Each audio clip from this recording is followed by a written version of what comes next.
আসসালামু আলাইকুম। আমি আফিয়া নবী আশান্ত। আমাদের আজকের বিষয় অটিজম শিশু সার্বিক ব্যবস্থাপনা। মোহাম্মদ আরিফুর রহমান রিপন, অটিজম গবেষক ও পরামর্শ। চলে যাচ্ছি স্যারের কাছে। স্যার আসসালামু আলাইকুম। জি ওয়ালাইকুম সালাম। কেমন আছেন স্যার? জি হ্যাঁ ভালো আছি। স্যার আপনার কাছে একটু জানতে চাই অটিজম শিশু সার্বিক ব্যবস্থাপনা বিষয়ে।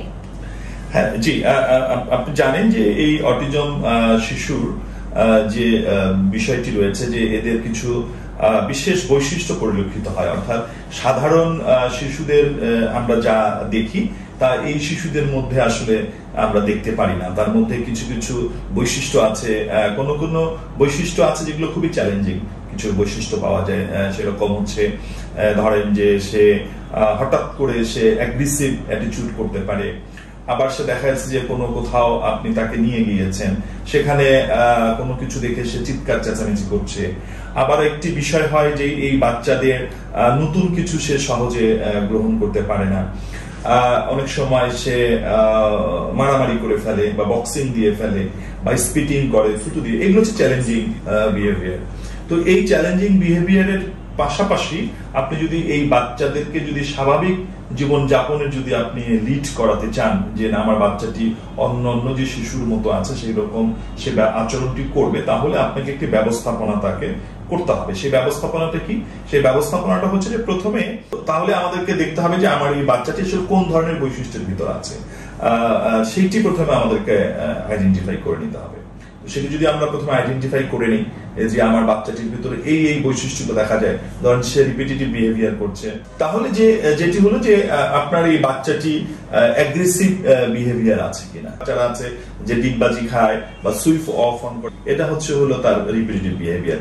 এই যে এই আচরণগুলো আছে, তাহলে এগুলোকে আপনি কিভাবে ম্যানেজ করবেন? তো আমরা কিন্তু দেখবো যে কোনো কোনো সময় আমাদের এই বাচ্চাদের ভিতরে অনেক ধরনের অ্যাগ্রেসিভ বিহেভিয়ার দেখা যায়। হ্যাঁ, অনেক বাচ্চা দেখা যায় অনেক চিল্লাচিল্লি করে, অনেক বেশি রাগ হয়ে যায়। হ্যাঁ, তো এটি হচ্ছে অ্যাগ্রেসিভ, এবং অনেক সময় বক্সিং ও সে কাউকে মেরে বসে।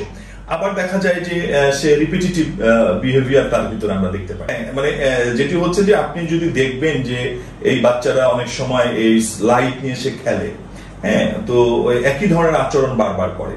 তাহলে এইরকম যদি আপনি আপনার এই বাচ্চাদের ভিতর যদি আচরণটি দেখেন, তাহলে আপনার আসলে কি করতে হবে? আপনাকে যেটা করতে হবে, এই আচরণটি যেন সে আর না করে, এই আচরণটি যেন তার প্রতিবারে সে না ঘটায়, তাহলে সেটাকে আপনাকে একটা ব্যবস্থাপনার মধ্যে নিয়ে আসবে। এই ব্যবস্থাপনাটাতেই আপনি যদি বাচ্চাটাকে ফেলে দিতে পারেন, অর্থাৎ এটিকে আমরা যদি ওই আচরণিক বিষয়টাকে যদি আমরা নিয়ে আসি, তাহলে সেটাকে আমাদেরকে বলা হয় ABA, অ্যাপ্লাইড বিহেভিয়ার অ্যানালাইসিস। অর্থাৎ আপনি তাকে প্রথমে অ্যানালাইজ করবেন যে আপনার বাচ্চার ভিতর কোন ধরনের আচরণ দেখা যাচ্ছে, তারপরে সেই আচরণের উপর ভিত্তি করে আপনি তাকে ব্যবস্থাপনাটা দেবেন। ধরা যাক যে আপনার বাচ্চাটি সবসময় ডিগবাজি খাচ্ছে, তো এই যে ডিগবাজি যে দেওয়া, তাহলে আপনি কি করতে পারেন? এই বাচ্চাটিকে আপনি এমন একটি প্র্যাকটিস বা এক্সারসাইজের ভিতর আপনি বাচ্চাটিকে নিয়ে যেতে পারেন, তখন দেখা যাবে বাচ্চাটি ওই ডিগবাজির পরিবর্তে সে তার ওই এক্সারসাইজটি করছে বা সে ওই খেলাটা খেলছে। হ্যাঁ, ঠিক অন্য কাজ না, তাকে অভ্যস্ত করা যে, এবং তাকে শেখানো যে না এই কাজটি না, তুমি এখন এই কাজটি করবে। সেই জায়গাগুলো যদি আপনি ম্যানেজ করতে পারেন, তখনই এই বাচ্চাটি স্বাভাবিক শিশুর মধ্যে আচরণ করবে। ধন্যবাদ স্যার আমাদেরকে এত সুন্দর একটি পরামর্শ দেওয়ার জন্য। আপনাদেরকেও সবাইকে ধন্যবাদ আমাদের সাথে থাকার জন্য।